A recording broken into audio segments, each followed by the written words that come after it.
Cali busca ser un espacio justamente que pueda ser un centro que pueda ofrecer servicios especializados a muy bajo costo o a costo gratuito y que puedan tener la posibilidad de no generar situaciones o episodios de revictimización. Las personas LGBT buscan, retomando un poco la atención institucional, buscan un poco de dignidad en cuestión de los servicios, en un comparativo de cerca del 30% para personas LGBTQ+, que han pensado suicidarse por su orientación sexual y opresión de identidad de género.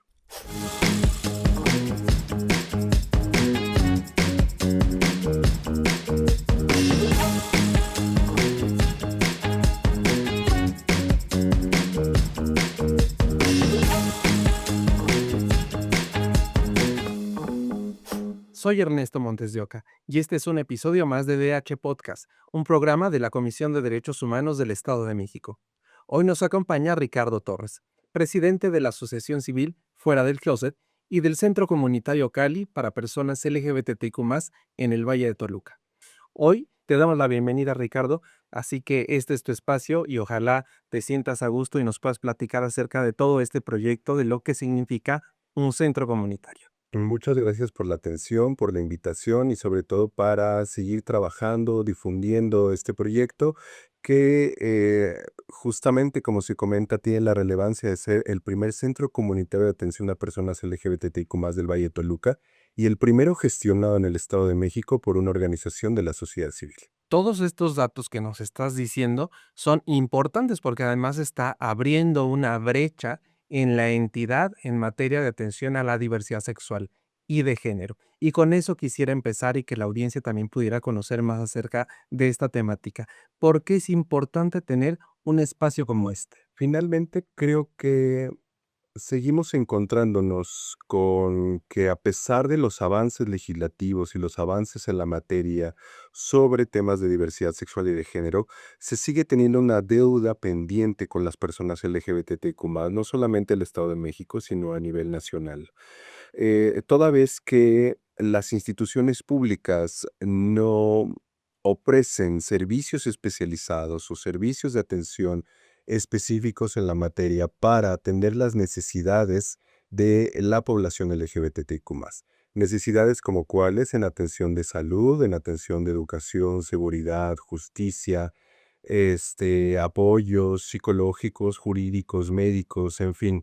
Em, lo que una dignidad mínima requiere para pues que las personas puedan alcanzar una plenitud dentro de la propia sociedad. Entonces, ¿qué pasa con Cali? Cali busca ser un espacio justamente que pueda, si bien no llenar las necesidades de las propias instituciones, o mejor dicho, las demandas de las propias instituciones, sí ser un centro que pueda ofrecer servicios especializados a muy bajo costo o a costo gratuito y que puedan tener la posibilidad de no generar situaciones o episodios de revictimización, pero que a pesar, digo, que aparte de todo ello, podamos establecer una atención entre pares, que eso es lo importante y lo interesante de Cali, que la atención entre pares pueda ser que personas LGBT atiendan a personas LGBT, porque nadie finalmente va a entender de una manera mucho más genuina, por decirlo de alguna manera, o digamos, mucho más recíproca en cuestión de la atención que alguien que haya vivido esas situaciones o que alguien que entienda justamente esas situaciones o esas perspectivas. Entonces, todavía, por ejemplo, dentro de Fuera de Closet AC, estamos en la atención de los casos observando que muchas personas, al momento de recurrir a los servicios de la organización en cuestión de asesoría, justamente viene porque las instituciones públicas no supieron cómo resolver la situación. Y entonces detectamos situaciones de revictimización, situaciones de violencia, que justamente nos demandan un espacio seguro en el cual las personas puedan sentirse identificadas y en el cual no vayan a encontrarse con cuestiones desde pues, ventanilla, ¿no? Desde que te juzguen del por qué vienes y para qué vienes, y el por qué actuaste así, el por qué hiciste estas cosas, o el por qué te vistes de esta manera. Entonces, justamente lo que Cali pretende es ello, ¿no? Es identificar que todavía falta mucho, que viene justamente por una necesidad específica y la atención entre pares es finalmente algo idóneo para una atención especializada requerida. Pero no nada más hablamos de eso, hablamos también de ser un centro en el cual las personas LGBTQ+ pueden encontrar un espacio de expresión, de solidaridad, de sororidad, en el que podamos realizar actividades culturales, talleres artísticos, grupos de apoyo, ¿no? En fin, algo que demanda la sociedad toluqueña y que demanda también, por supuesto, el Estado de México en este tipo de atención. Es algo innovador, si me permiten decirlo, pero que también es un reto importantísimo aquí en el Estado de México. Y estás tocando muchos temas, muchos aristas que están ahí, y que creo que es importante subrayarlo, en el sentido, por una parte, que el centro es un primer espacio organizado por la sociedad civil y que no proviene necesariamente del Estado o de las instituciones, porque eso ya marca una diferencia en la atención que hay, que no lo convierte en algo institucionalizado y que además, como bien lo señalas, está buscando subsanar ciertas deficiencias que existen por parte del Estado. Y por la otra parte, quisiera que le platicaras a la audiencia, que nos dijeras cómo ha sido todo este proceso para construirlo, para que hoy exista este espacio, si ha sido fácil, los retos que han habido en el camino. Ha sido importante todo el camino porque Fuera del Clóset es una organización de la sociedad civil que nace en el año 2010, que se constituye legalmente hasta el año 2017 y que, bueno, surge de un proceso en el que primero buscamos trabajar en sensibilización y promoción de derechos humanos y posteriormente, debido a las necesidades en específico de la población LGBTIQ+, decidimos profesionalizarnos dentro de nuestros servicios.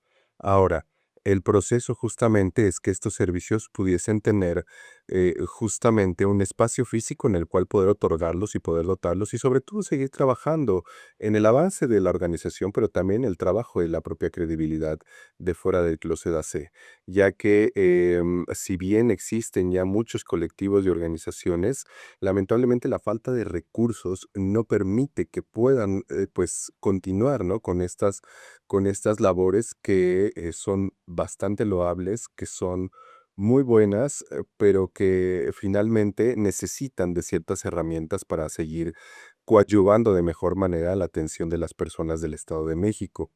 Entonces, pues parte de ello fue uno de los retos, ¿no? El dónde conseguir dinero, el dónde establecernos con los recursos, incluso hasta dónde conseguir el propio inmueble que pueda cumplir con las necesidades en específico de la atención para las personas LGBTQ+. Entonces, em, pues bueno, se resuelve esto derivado de trabajos de la organización, también de una primera donación que solicitamos a la sociedad en general a través de una plataforma de crowdfunding que se llama Donadora, en el que pedimos un primer recurso para justamente pues empezar a conseguir el espacio y ambientarnos de, digamos, cosas esenciales para la equipación del centro. Y posteriormente realizamos una segunda convocatoria ya para, digamos, ambientarlo, ¿no? O para tener muchos mayores recursos de manera física, hablando de muebles, hablando de, pues de todo lo que se requiere, ¿no? Papelería, instrumentos de cómputo tecnológicos, internet, ¿no? Etcétera, etcétera. Afortunadamente tuvimos una convocatoria bastante, bastante movida, pero también bastante recíproca, ¿no? Y eso nos habla justamente, uno, pues de que la labor de la asociación ha tenido impacto y en segundo, que pues se busca justamente crear una solidaridad a través de estos espacios. El lema que tenemos en Cali es Cali lo construimos de manera colectiva, lo construimos colectivamente. Entonces, esa colectividad nos lleva a ello, si lo queremos ver de manera muy cursi, bueno, Cali significa casa en náhuatl. Entonces, justamente queremos ambientar eso, un espacio que se sienta como un hogar, no nada más para las personas que trabajamos ahí, sino también, por supuesto, para las personas que lleguen, un espacio que sea acogedor, un espacio que pueda em, brindar pues finalmente un ambiente de apoyo, de respeto, de dignidad, que es lo que muchas veces las personas LGBT buscan, retomando un poco la atención institucional, buscan eso, buscan un poco de dignidad en cuestión de los servicios. Entonces, si en Cali lo podemos ofrecer y si en Cali podemos tener la oportunidad de establecernos con esa perspectiva, pues adelante, ¿no? Entonces, hasta el momento, pues hemos tenido cerca de un contacto, ¿no? De 100 personas. Hemos tenido la posibilidad de establecernos ofreciendo los servicios tanto de pruebas de detección de VIH, atención psicológica, atención jurídica, y cada vez más gente se suma a estas acciones ofreciendo su trabajo de manera voluntaria, porque eso también es parte de uno de los retos, ¿no? ¿Cómo conseguimos especializarnos con todo ello? Pues las personas han buscado ser bastante proactivas, ¿no? En ello y ofrecerse para, pues justamente ser parte de una de las aristas importantes de Cali. Todavía nos quedan muchos retos, pero creo que vamos por muy buen camino. Y además, sí, sí es importante aclararlo en el sentido que creo que cambia el paradigma de lo que se hace en materia de diversidad sexual y de género, porque claro que la exigencia debe estar en las instituciones, en el Estado, en que cumplan con el papel con el que están formadas, ¿no? Con el que el servicio público cumpla con el papel que le corresponde incluso cuando firma un contrato para entrar a cualquier trabajo. Pero esto lo cambia en el sentido de que nos habla también que a veces falta mucha voluntad política, mucho interés en que se puedan hacer las cosas. Porque si tú estás hablando de un proyecto que nace de una sociedad civil organizada, donde las personas donan, donde la gente pone su trabajo voluntariamente, pues también es un reflejo de, pues, que en muchas ocasiones no son necesarios, eh, las grandes carretillas de dinero para hacer las cosas, sino que también, claro que son necesarios porque se tienen que impulsar proyectos, pero que también es fundamental que se cambie el chip de las instituciones públicas, del servicio público, de las instituciones, para que se puedan hacer las cosas. Y, también me gustaría que nos pudieras platicar acerca de cuáles casos, para que la gente conozca cuáles casos son cuando llegan a atender algo que les haya impactado o cómo cambia significativamente el el antes y el después cuando llegan al centro. Pues bueno, justamente es un poquito parte de las experiencias que tenemos en relación con los temas de trabajo ahí del centro. Y es algo interesante porque no nada más pensaríamos que llegarían, no sé, cierto tipo de población, no pensemos personas gays o lesbianas, sino que hemos atendido pues prácticamente a diferentes grupos poblacionales, ¿no? Desde personas trans, personas no binarias. em, entonces, también ha sido una sorpresa, ¿no? Encontrarnos con la gran recepción por parte de personas con, pues, de otros grupos etarios, ¿no? Pensemos personas más arriba de los 30 años, ¿no? De 40, 50 años. Y también, por supuesto, algo que nos ha sorprendido mucho, padres y madres de familia que han buscado una atención y un apoyo para sus hijas, hijos, hijas LGBTIQ+. Entonces, en cuestión de la recepción, la atención y un proceso a posteriori, pues podríamos decir que justamente llegan al centro por una necesidad que no ha sido escuchada, independientemente de las instituciones, porque no se sabe a dónde recurrir, ¿no? Porque si en las instituciones no estoy encontrando ningún tipo de apoyo ni de amparo, pues entonces, bueno, ¿a dónde escribo? ¿A dónde me comunico? Y todavía seguimos encontrándonos que las personas tienen muchas dudas, y no nada más personas que no son LGBT, sino las propias personas LGBT. desde trámites administrativos, cambio de acta de nacimiento, cambio, perdón, requisitos para matrimonio, atención médica, ¿no? O sea, y son cosas que, pues, dicen, ¿dónde recurro?, ¿no? Entonces, pues bueno, entendiendo estas situaciones, buscamos también que el equipo se profesionalice, ¿no? Que el equipo se profesionalice para justamente atender estas demandas y estas necesidades.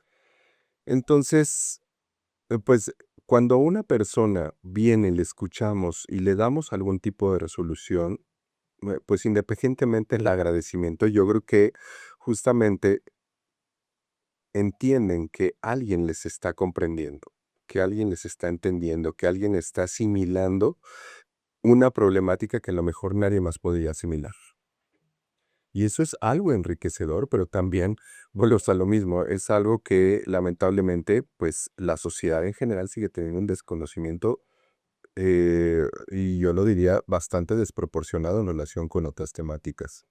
Y que incluso hasta se viene con una omisión, ¿no? Una omisión social, una omisión institucional, porque no se quiere seguir profesionalizando respecto a esos temas, porque no se quiere incluso ver más allá de que las personas LGBTQ+, no nada más tienen una orientación sexual o identidad de género diferente, sino que va más allá, ¿no? De temas que no se han trabajado, que no se han observado. Entonces, em, yo creo que por ello ha sido también la respuesta tan grande que hemos tenido, porque al ser como un espacio único y al ser también un espacio en el cual es novedoso dentro del Estado de México, dentro del Valle de Toluca, en una sociedad y en una urbe y en y que forma parte de una metrópoli tan grande, ¿no? Con tantísimas personas, eh, pues yo creo que era justo, ¿no? Era justo, era necesario encontrarnos con un espacio así y que viene de la alta demanda, ¿no? De la alta demanda que ha tenido fuera de closet durante muchos años en cuestión de los servicios que se han ofrecido. Y nada más retomando un poquito, ¿no? En cuestión de, sobre todo los familiares, siguen presentando muchísima inquietud respecto a la orientación, a la identidad de sus hijas, de sus hijos, de sus hijes. Todavía seguimos teniendo mucho desconocimiento en temas de VIH, en temas de otras SIDS, ¿no? Y no porque la población LGBT sea sinónimo de VIH, sino que pues seguimos todavía con esta cultura, ¿no? De la xerofobia, con esta cultura estigmatizante, pues recurriendo a que las personas LGBTQ+ sean mucho más cuidadosas con el tema del VIH en comparación con otros grupos poblacionales. Y encontrar también respuestas ahí creo que ha sido algo benéfico para todas ellas. O justamente desde los servicios de salud, que nadie, por ejemplo, dude acerca de tu sexualidad, o que la ponga en duda, que la ponga en boga, o por qué finalmente tú estás realizando cierto tipo de actividades sexuales, cuando pues eso forma parte de la vida privada, ¿no? A las personas en el ámbito médico no les corresponde juzgar la sexualidad de una persona, les corresponde atender las problemáticas de esa sexualidad, desde lo privado hacia lo público. Entonces, pues bueno, nos hemos encontrado con muchas buenas respuestas, también con muchos otros, yo creo, retos, ¿no? Por parte de la atención de las necesidades que nos toca a nosotros ahora como centro y también a las organizaciones y a los colectivos, pues seguirnos profesionalizando para dar una mejor atención.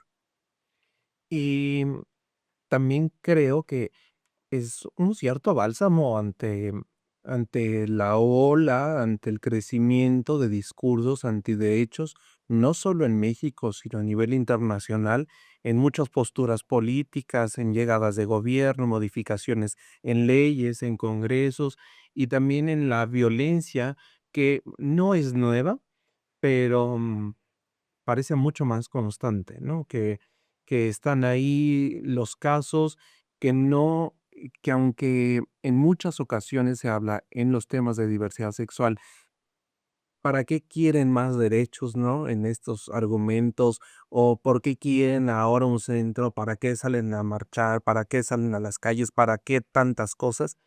Pues precisamente es algo que tú ya estás mencionando respecto a responder sobre problemáticas que están ahí y que no se han acabado, porque hoy tenemos avances legislativos en muchas cosas, ¿no? Sobre el reconocimiento de la identidad de género, el matrimonio igualitario, la prohibición incluso de la discriminación por la orientación sexual y la identidad de género, pero la violencia persiste, ahí está. Y que ojalá también nos pudieras comentar qué casos de violencia o de discriminación o cuáles son los más comunes, los que más se contabilizan en no solo en el centro, sino en el panorama, en el diagnóstico con el que se cuente en el Estado de México. Y vuelvo a retomar lo que comentaste, que yo también había comentado al inicio, ¿no? A pesar de los avances legislativos, todavía sigue existiendo una deuda enorme, una deuda histórica, una deuda institucional, una deuda estructural, en donde pues a las personas LGBTQ+ sigue estando invisibilizadas en muchos campos y en muchos ámbitos de la vida cotidiana, de la vida pública. En este sentido, es importante, ¿no? Hablar justamente de la trascendencia, ¿no? De la trascendencia, como tú bien lo comentabas, de este bálsamo que no ha estado durante muchos años y que viene a caer en un contexto en el cual entender la violencia ha sido mucho más, digamos, común, pero finalmente no por ello quiere decir que ha sido mucho más tratable, ¿no? Que ha habido una ola de violencia tan grande, no nada más a nivel nacional, sino incluso hasta a nivel internacional, pero no por ello quiere decir que tengamos resolutivos a favor de esa reducción de la propia violencia o de la prevención de la propia violencia. Entonces, y yo creo que también ha sido parte incluso hasta de una resistencia a mayor visibilidad que hemos tenido últimamente las personas LGBTQ+, a través de las luchas activistas o incluso que lleguen a ocupar las personas LGBT espacios de toma de decisiones, espacios de mayor auge, ¿no? O de mayor trascendencia. Ha habido una mayor resistencia, una mayor homofobia cultural, una mayor transfobia cultural de la que hemos encontrado hace muchos años. ¿Y esto por qué? Porque viene a una situación en la cual, bueno, pues antes las personas LGBTQ+ tenían que estar dentro de un closet, tenían que esconder tanto su orientación, su identidad, su expresión, pero finalmente siempre han existido, siempre han estado presentes. Entonces, el hecho de que ahora haya mucha mayor visibilidad, claro que va a haber una mayor resistencia, ¿no? Pero una mayor resistencia con, pues, con estructuras de poder, ¿no? Con estructuras de poder bastante, bastante fuertes que buscan justamente regresar a las personas a estos closets, ¿no? De alguna otra manera, para que no sean visibles, para que no sigan finalmente estando dentro de estos espacios públicos. Y por otra parte, en cuestión de los casos que mayormente detectamos, uno es algo bien interesante, ¿no? Y que también viene de la mano con un contexto, yo creo que se ha referido mucho últimamente, que es la salud mental.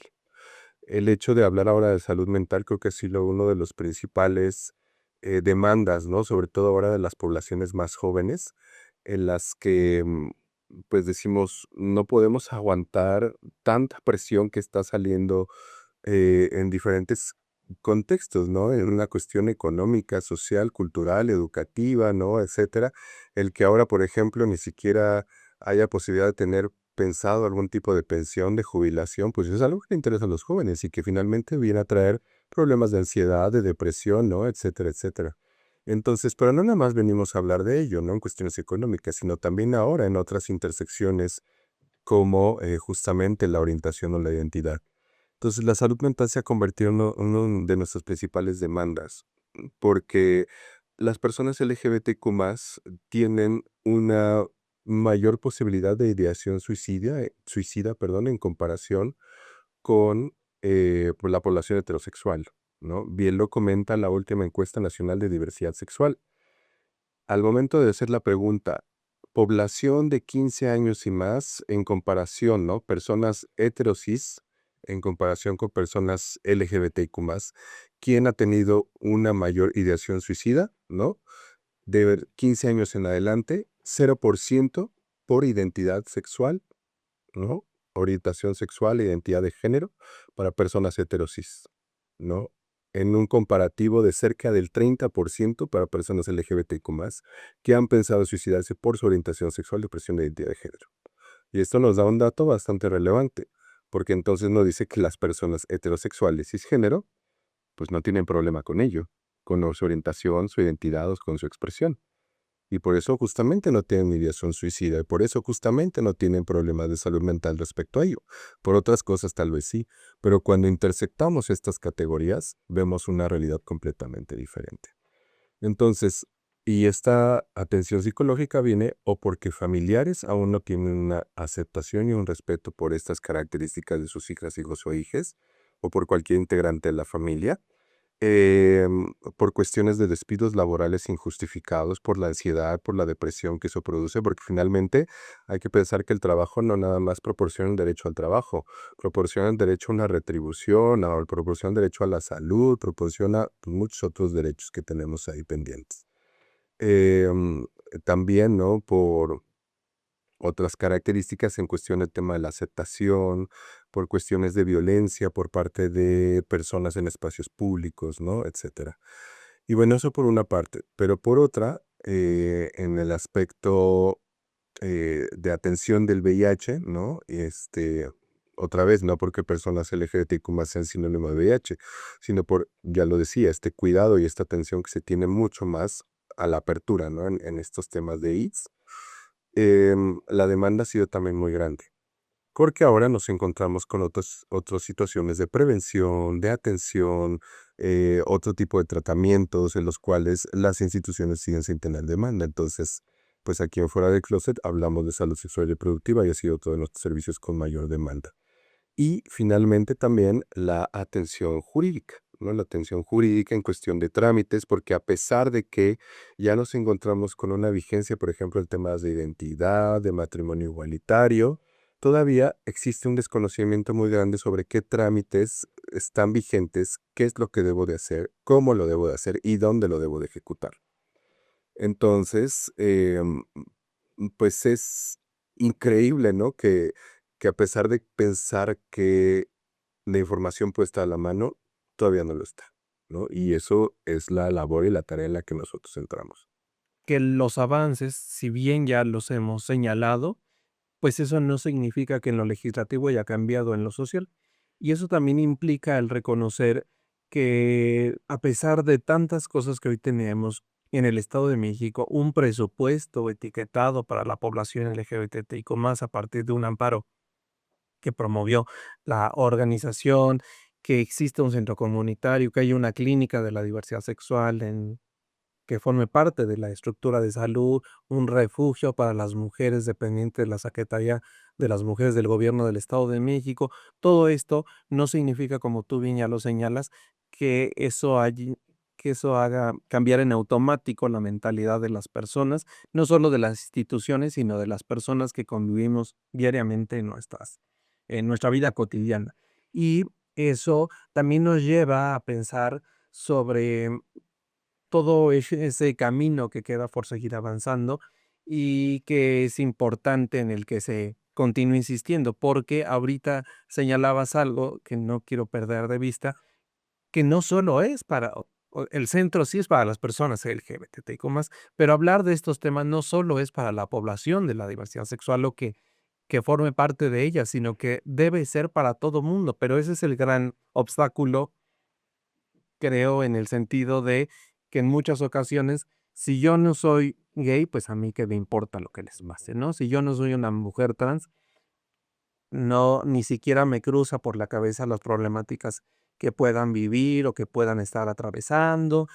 Y es el no reconocer que existen otras realidades y en esas otras realidades el trabajo que hacen en la organización, en el centro comunitario, busca también reconocer y que no solo se quede en la visibilización, sino en el también en el hacer muchas otras cosas que deriva de el entender que estas intersecciones, pues, hace posible que existan muchas personas, ¿no? Que tanto hay personas LGBTIQ+, que son niñas y niños, como jóvenes, como personas adultas mayores, y puede haber con discapacidad, pero eso no siempre está tan visible, no siempre está tan reconocido.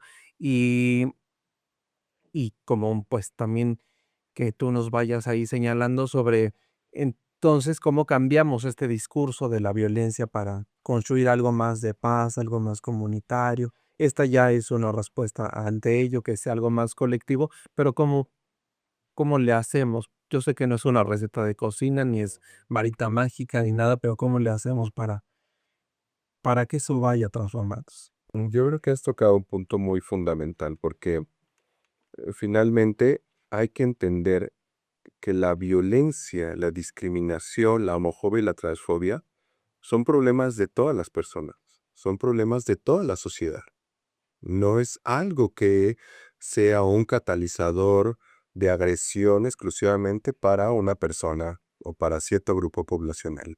La homofobia, la discriminación, la violencia, la transfobia y cualquier otro tipo de situación que afecte la orientación, la identidad o la expresión, afecta a toda una sociedad, afecta al tejido social, afecta a la comunidad, afecta a la sociedad en general y justamente em, deja como estas grietas, ¿no? Estas grietas del reconocimiento y estas grietas de no tener en cuenta que la otra persona debe tener un mínimo de dignidad como yo lo puedo tener o como lo puede tener cualquier persona, ¿no? Pero como estamos en una sociedad en la cual se nos enseña desde una perspectiva tan individualista a atender mis necesidades primero antes del reconocimiento de las necesidades de la otra edad. Entonces, desde ahí es un punto de partida muy fuerte, ¿no? Y que no tiene en sí como que ver con temas de sexualidad relativamente, ¿no? Sino que es necesario hablar justamente de el entendimiento, de que las personas tienen características y realidades que yo no puedo atravesar, que yo no puedo vivir, pero que es necesario reconocerlas a partir de una validación, ¿no? De una validación. Y esto viene de la mano de todos los grupos en situación de vulnerabilidad, viene de la mano de reconocer a una persona con discapacidad, una persona indígena, una persona LGBTIQ+, adulta mayor, reconocer a las mujeres, ¿no? En todos los aspectos de la vida cotidiana, de la vida pública. Y esto también nos marca justamente algo tan básico como el reconocimiento de los derechos, ¿no? La línea tan delgada que tenemos en el reconocimiento de los derechos de la otra persona. Eso por una parte, ¿no?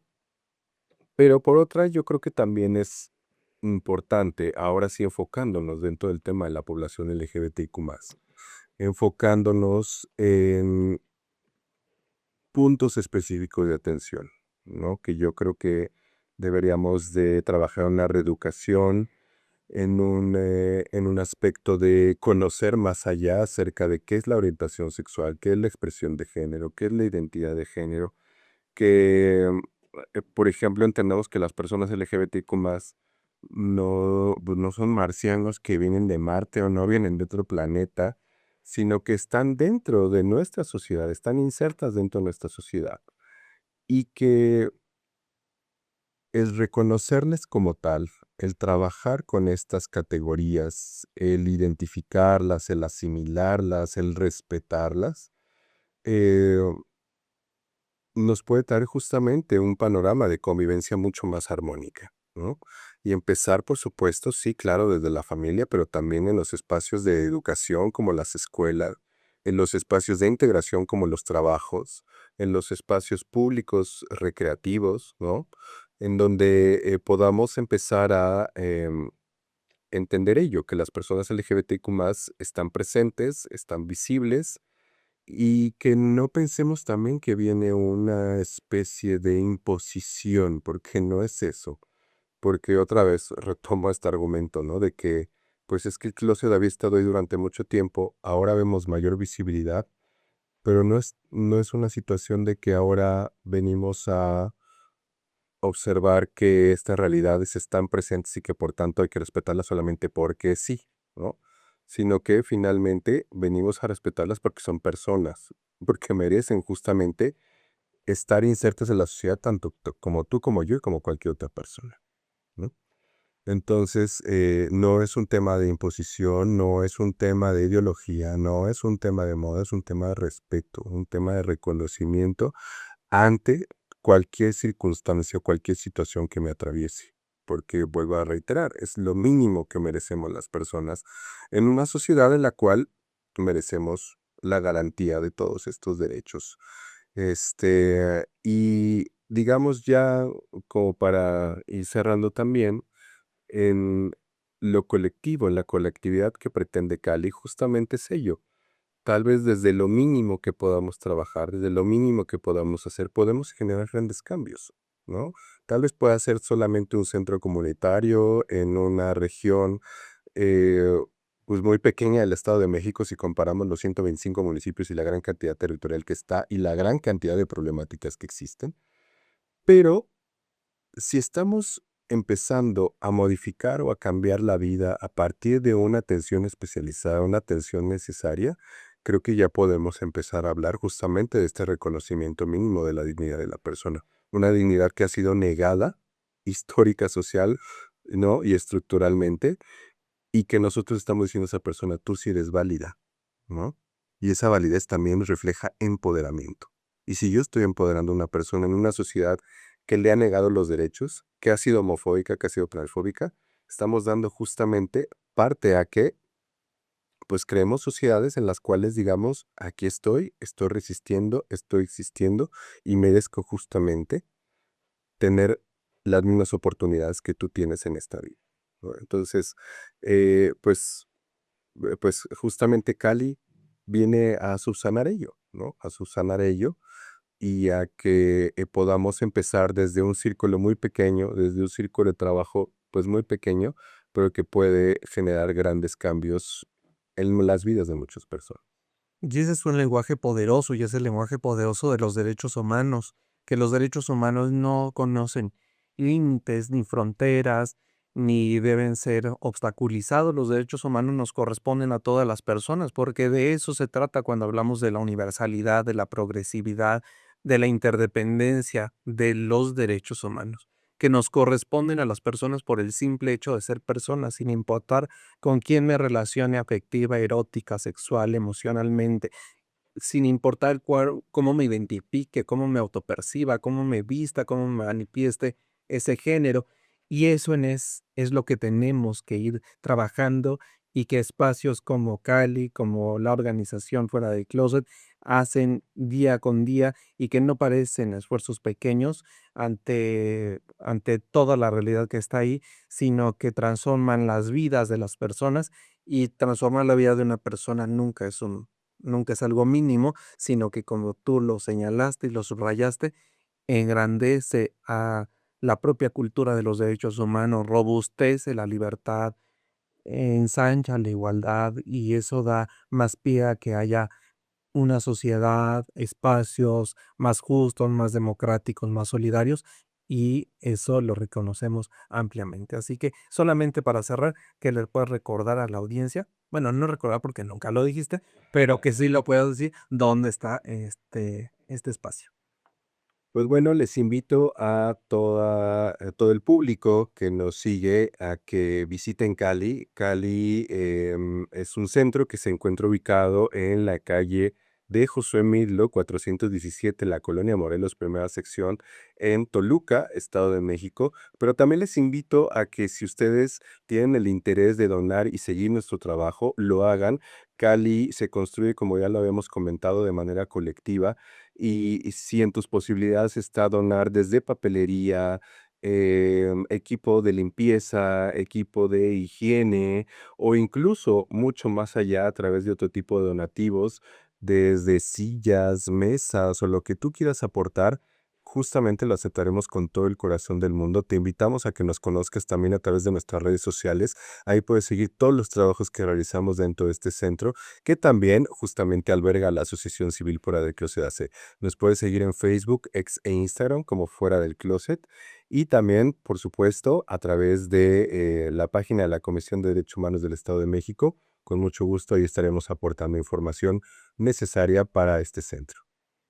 Así que muchas gracias, Ricardo, por acompañarnos. Gracias por acompañarnos en este espacio y a toda la audiencia que nos escuchó, pues que lo compartan, nos digan lo que les pareció, los comentarios que tengan y si hay dudas, pues también te las haremos llegar. Así que muchas gracias por acompañarnos en este episodio más de DH Podcast, este espacio de la Comisión de Derechos Humanos del Estado de México. Nos escuchamos la próxima ocasión.